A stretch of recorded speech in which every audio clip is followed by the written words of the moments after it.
This book goes, Freddie the Frog played on a log because he did not know how to swim. Freddie was sad and always felt bad when others made fun of him. Well, looking back, I think I have an interesting childhood growing up. It's all avenue, so I didn't understand the obstacles that I was facing. But the short version is 17 foster homes, 3 institutions, and a boys ranch by the time I'd finished high school.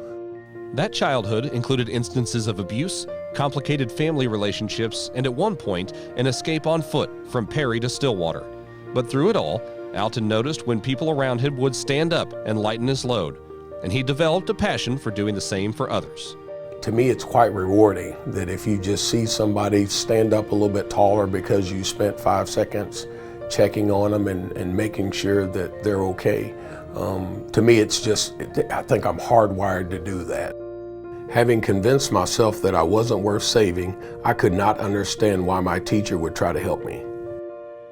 Man, I thought I did everything wrong growing up. I mean, I really did second guess myself because I didn't have a dad. For me, that's the greatest blessing ever, that my kids are willing to share a workspace with me. Kind of reminds me that I wasn't so bad. After high school, Alton gave college a couple of tries that didn't quite work out. Eventually, he took a job with OSU PD, which is where he was working when another person stepped up to lighten his load. I ran into Martha McMillan, and she was basically telling me I need to go back to school, and I was like, I can't go to school, I'm not smart enough. And we had a little discussion, and Martha basically said, hey, give me your social security number, let me do some checking to see.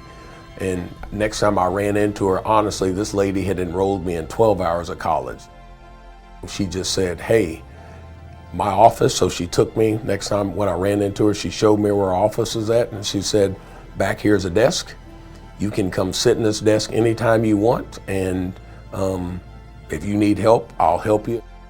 I had made family history again, and after being the first in my family to graduate from high school, I was now the first to graduate from college, and soon I would start a new job that I was meant to do. It turns out what Alton was meant to do is impact people, and it's something he continues doing today. And it just kind of launched this, kind of propelled me into doing public speaking to where, can you imagine, to date, I've talked to 2 million kids across the country. Every year, over 1 million kids will enter the foster care system. And so I feel like I'm telling my story, but it's so many other people's story as well.